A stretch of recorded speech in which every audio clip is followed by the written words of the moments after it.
सोनीपत में अधिवक्ता अनिल आंतिल पर हुए जानलेवा हमले से वकीलों में भारी गुस्सा है। सोनीपत बार एसोसिएशन ने पुलिस कार्रवाई से नाराज होकर एक दिन का वर्क सस्पेंड रखा। उप प्रधान सोनू भारद्वाज ने कहा कि सुबह अनिल अंतिल कोर्ट जाने के लिए निकले थे, लेकिन गली में सब्जी की रेहड़ियों के कारण उनकी गाड़ी अटक गई। उन्होंने स्वयं रेहड़ी हटाकर कोर्ट गए और लौटते समय गाड़ी पार्क करने पर स्थानीय लोगों से कहासुनी हुई, जो हिंसक झड़प में बदल गई। इस दौरान अधिवक्ता पर हमला हुआ, जिसमें उनके सिर पर गंभीर चोट आई। सोनू भारद्वाज ने बताया कि महिला द्वारा लगाए गए आरोप निराधार हैं और फोन कॉल रिकॉर्डिंग में धमकी की पुष्टि होती है। हेलो, हाँ जी। भाई वकील बोल रहे हो आप? हाँ जी, बोलो। अच्छा, ये बताइए, आप ये हाँ। गली में से निकल के गए हो, रेडी आपके ऊपर चढ़ रही थी, आपके माँ के ऊपर चढ़ रही थी, पहले नु बताओ। वहाँ जो लोग खड़े हैं बहन जी, उनसे पूछो। नहीं, लोग ठीक है खड़े, ना? मैंने पहले जवाब दो, पहले मेरे जवाब दे दिया मैंने आपको। वहाँ जो क्या आदमी दिया? खड़े थे ना, उनसे पूछिए अड़ रही थी कि नहीं अड़ रही थी। इतने नहीं, हॉर्न बजाया, अब नहीं, आपका वो टाइम लग गया फोन करने का। पहले मेरी बात सुनो। अभी आपका टाइम लग गया फोन करने का। गाड़ी साइड में खड़ी थी, ठीक है? साइड में खड़ी थी, आगे अड़ी हुई थी, ये साइड में नहीं खड़ी थी। मैं अभी कंप्लेन करूंगा तुम्हारे नाम की। कोई बात नहीं, कर दो जी, कर दो। हाँ, कर रही हूँ, ठीक है। हेलो। हेलो, हाँ जी, बताओ भाई, कॉल की थी आपने? अरे अनिल भाई, हाँ जी, कैसे हो भाई साहब आप? सब बढ़िया भाई। कौन बोल रहे हैं? भाई आपका पड़ोसी बोलो था, एक मैटर हो रहा था यार आज। कौन सा पड़ोसी भाई? भाई ये ट्रैक्टर वाले। ट्रैक्टर वाले? ये दैया साहब।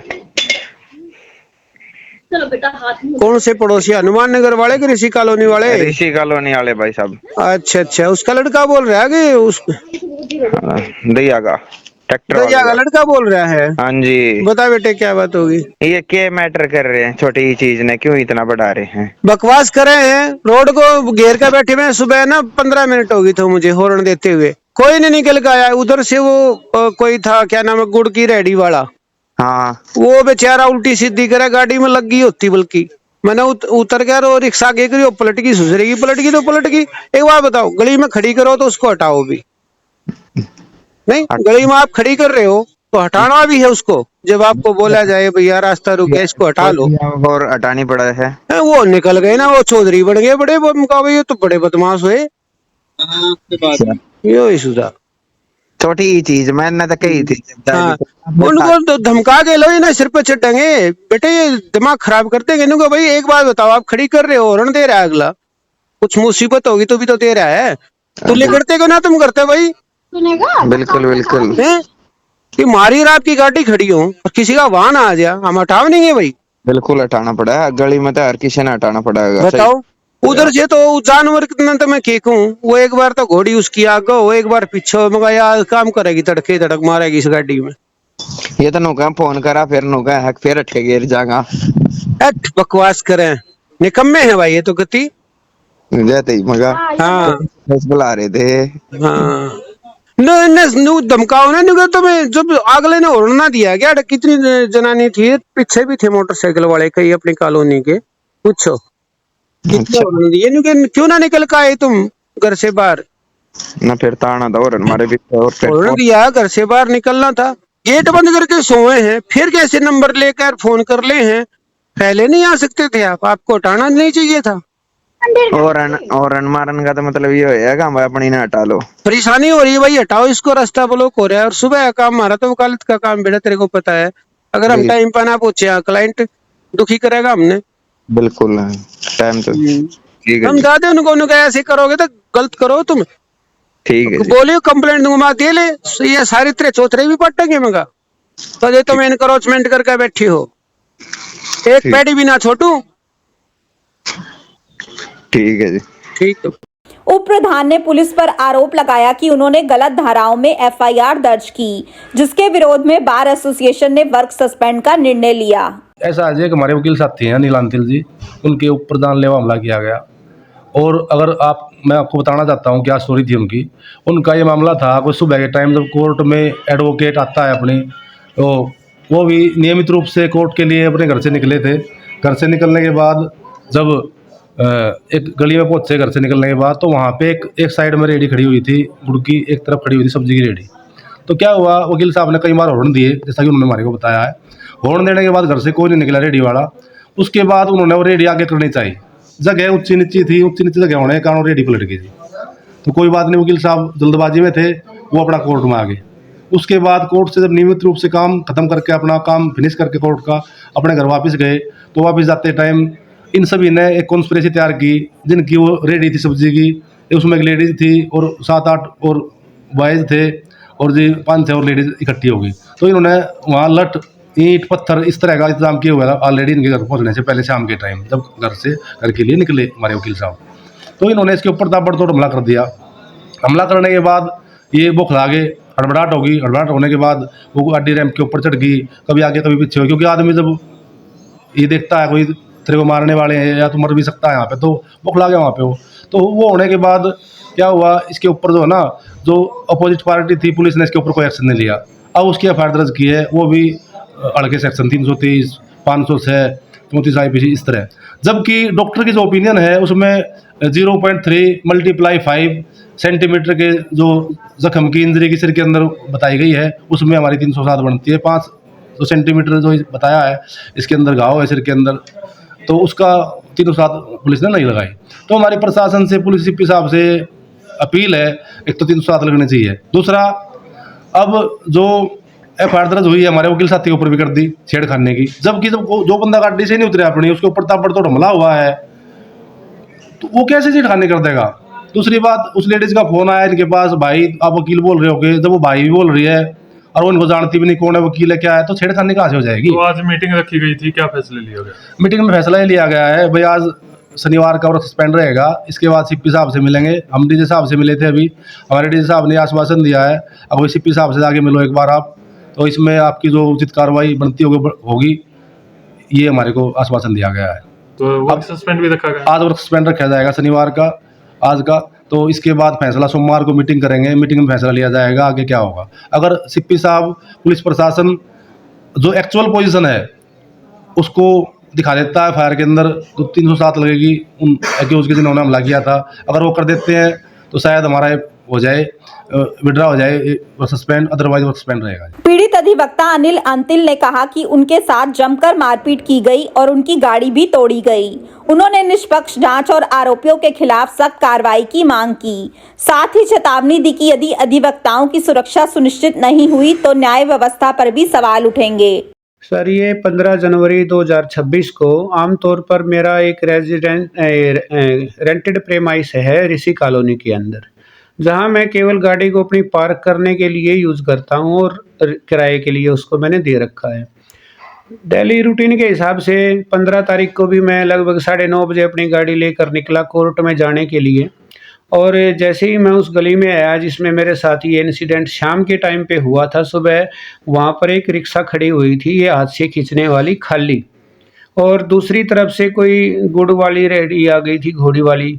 तो कंजस्टेड हो गया, क्योंकि एनक्रोचमेंट है दोनों ओर से, इतना रास्ता नहीं बचता कि कोई 2 व्हीकल क्रॉस कर सके। तो मैंने रास्ता बनाने के लिए पहले तो मेरे सामने एक रिक्शा जो खड़ी हुई थी उनके मैंने काफ़ी हॉर्न बजाए लगातार बीच में रुक रुक के, लेकिन कोई आदमी सुबह उसको हटाने के लिए नहीं आया। फिर मैंने अपनी गाड़ी से उतरकर स्थिति को देखते हुए उस रिक्शा को साइड में कर दिया और मैं अपने कोर्ट के लिए निकल गया।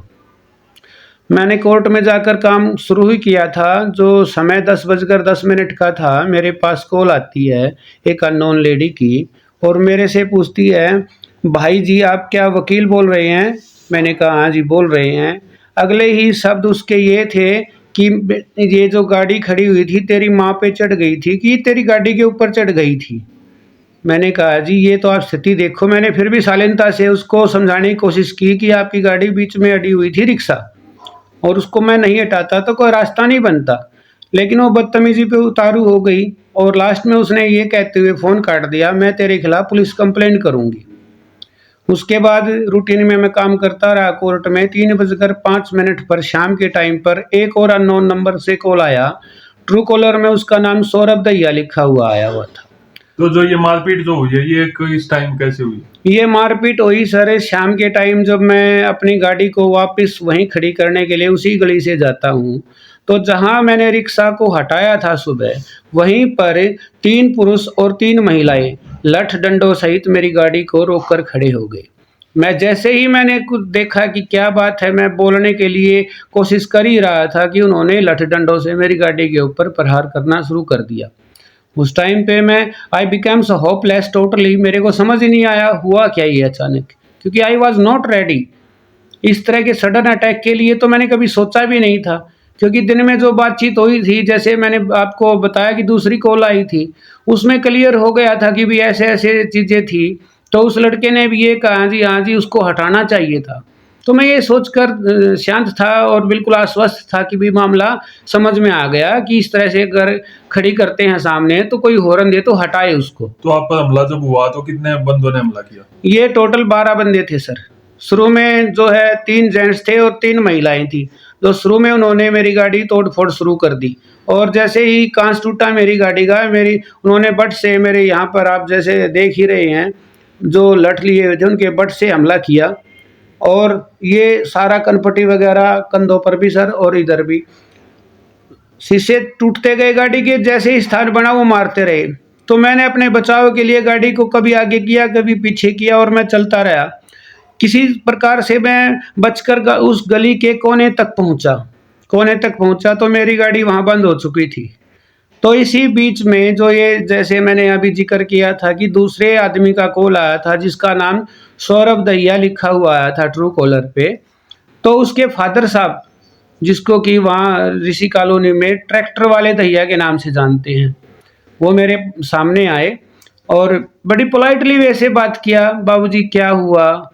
तो मैंने कहा अभी आपके लड़के ने देखो कैसे कैसे किया है, अभी उसने मेरे कांच को भी तोड़ा है, जैसे एकदम से जंप लगा कि कोहनी से मेरे फ्रंट शीशे को तोड़ा है।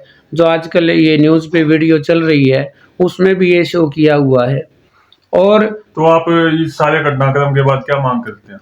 जी सारे घटनाक्रम के बाद जी सबसे पहले तो ये जहाँ पर मैंने अभी जैसे बताया आपको कि कॉर्नर में जब मैं गाड़ी से बाहर निकल गया था तो उसके पिताजी ऐसे बात करते हुए पोलाइटली आए और सडनली जंप करके मेरे को पीछे से पकड़ लिया जी उन्होंने, और अपने लड़के को सौरभ को बोला मार इसको, वकील को आज बचना नहीं चाहिए।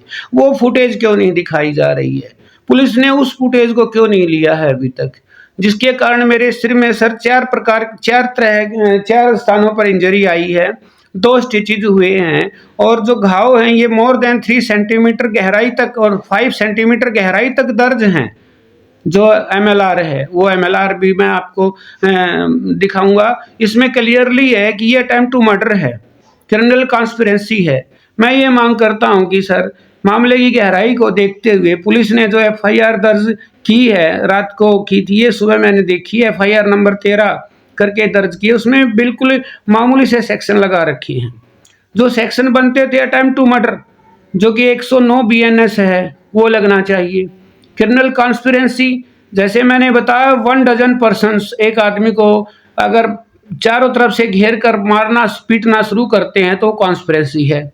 उसमें जी जो ये 307 IPC जो आज 109 BNS है, 61 BNS जो 120 IPC है, और 117 BNS, 118 BNS, 118 BNS इस मामले में प्राइमा फेसाई बनती हैं। For being an advocate I know very well about this offences, और ये ऑफेंसेस दर्ज नहीं किए। ये तो एक तरीके से जो है ना अपना खाना पूर्ति करने के लिए FIR कर दी गई, जो गलत है जी। आप मेरे फॉर कोर्टनेस, अदरवाइज ये पॉसिबिलिटी ही नहीं बनती थी उस हमले के बाद, क्योंकि मैं ट्रॉमा सेंटर PGI रोहतक में रेफर किया गया था। मेरा 3 बार तो वहाँ पर जो है ना स्कैनिंग वगैरह हुई थी बॉडी की। ये डॉक्टर को आशंका सुबह तक बनी रही कि मेरे सिर में ब्लीडिंग है। तो जी मेरी तो बस जान बचते बचते बची है।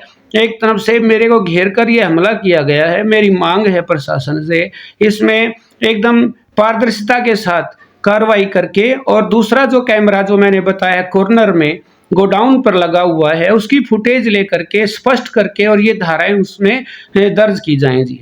अगर आप स्टॉक मार्केट सीखना चाहते हैं लेकिन यह नहीं समझ पा रहे कि शुरुआत कहां से करें, तो ट्रेडिंग गुरुकुल इंस्टीट्यूट आपके लिए एक सही और भरोसेमंद जगह है।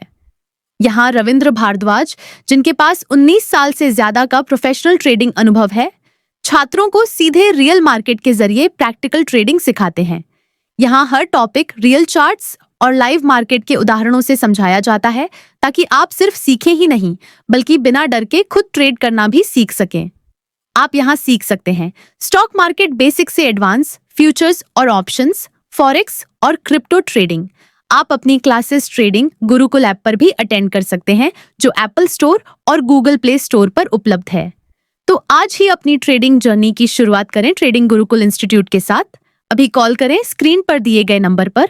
ट्रेडिंग गुरुकुल इंस्टीट्यूट, गांधी चौक, सोनीपत।